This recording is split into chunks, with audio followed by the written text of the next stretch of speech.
શું આના કોઈ ઉલ્લેખ એવા પ્રાચીન ગ્રંથોની અંદર મળે છે અને આના કોઈ એવા દ્રષ્ટાંત જે લોકકથાઓની અંદર પણ મળતા હોય તો એ અમને જણાવશો.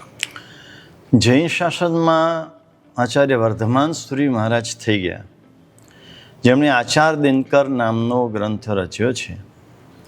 15મા સૈકામાં થઈ ગયા. વિક્રમ સંવત 1468માં એમણે આ આચાર દિનકર ગ્રંથની પૂર્ણાહુતિ કરી. એમાં 16 સંસ્કારની વાત વિસ્તારથી કરી છે. બરાબર. અને 16 સંસ્કારમાં પહેલો સંસ્કાર હોય તો આ ગર્ભ સંસ્કાર છે.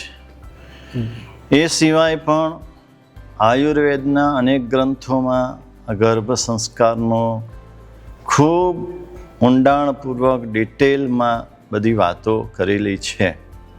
હિન્દુ ધર્મશાસ્ત્રમાં પણ આ ગર્ભ સંસ્કાર અંગેના અનેક ઉલ્લેખો મળે છે. અને પ્રાચીન પરંપરાની વાત કરીએ તો ભારત દેશમાં આ ગર્ભ સંસ્કાર સહજ હતું. બરાબર. કુટુંબોમાં વંશ પરંપરાગત એના દાદી હોય, નાની હોય, જ્યારથી લગ્ન થાય ત્યારથી એને આ બધી વાત શીખવાડતા.